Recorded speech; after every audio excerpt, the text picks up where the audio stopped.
कक्षणों के भैया बहन ध्यान देंगे।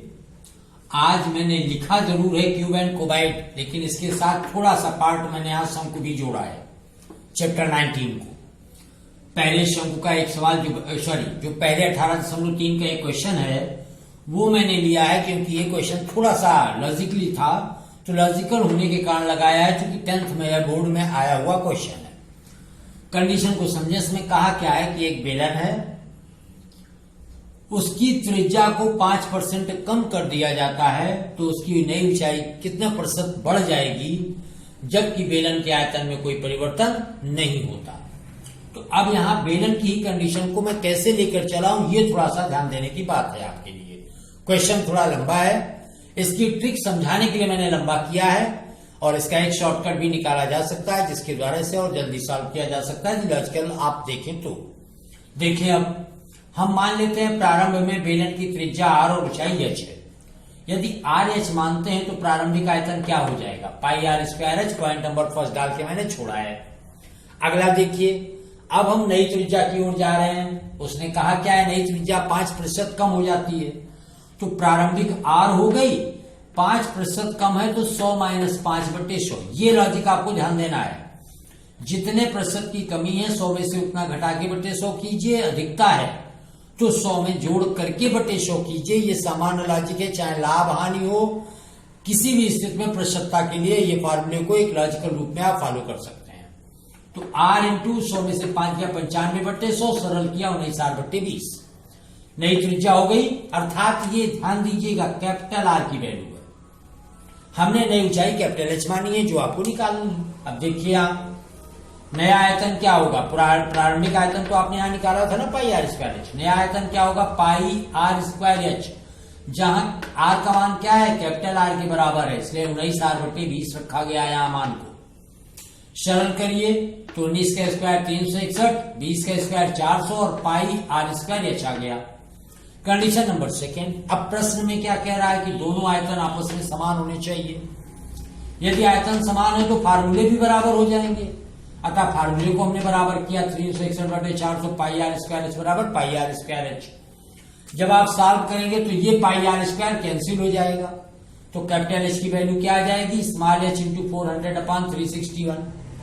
ये वैल्यू आपने कैपिटल H की निकाल ली।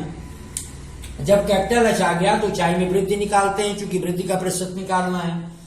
ऊंचाई में वृद्धि बराबर अंतिम ऊंचाई माइनस प्रारंभिक ऊंचाई, अर्थात capital H minus small h। अब ध्यान दीजिएगा, कैपिटल H की वैल्यू आपने यहां पर निकाली है। ये वैल्यू क्या आई है, 400/361 स्मॉल h आई है ना, और प्रारंभिक क्या मानी थी, h मानी थी। घटाइए, यहां पर आ जाइए। जब घटाएंगे तो 400 में से 361 गया, बचा 39h/361।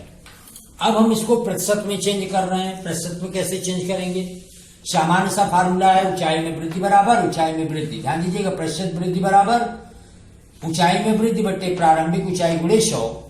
जब आप इसको सॉल्व करेंगे तो ऊंचाई में वृद्धि आपने क्या निकाली है, 361, 39h/361, और प्रारंभिक ऊंचाई थी h इंटू 100।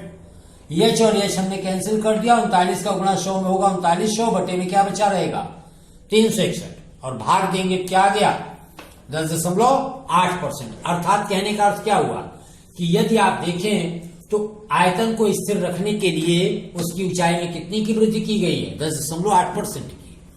ये तो सवाल हो गया आपका 16, और लास्ट क्वेश्चन हुआ 18.3 का।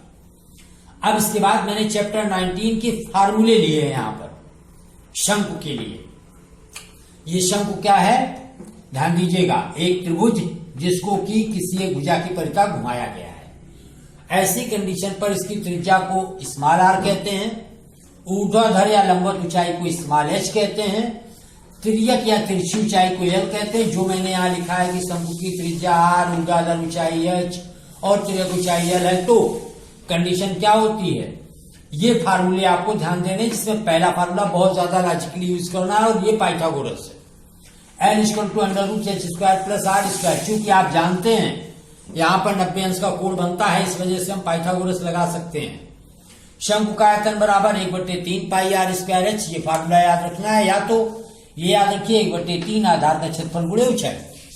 यहां देखें, शंकु का वक्रपृष्ठीय क्षेत्रफल पाई आर एल कैसे करेगा, पाई आर यहां काम करेगा, यल त्रिज्या ऊंचाई लेनी है आपको। इसी तरह से संपूर्ण पृष्ठीय क्षेत्रफल बराबर वक्रपृष्ठ धन आधार का क्षेत्रफल, बेलन की तरह वक्रपृष्ठ आपने पाई आर ले रखा है और आधार का क्षेत्रफल pi R square, pi R common ले लेते हैं, एल प्लस आर, ये इसका फाइनल फार्मूला।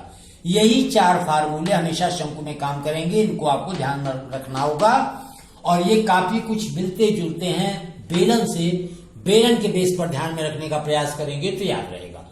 Thank you. अगले एपिसोड में अगला चैप्टर।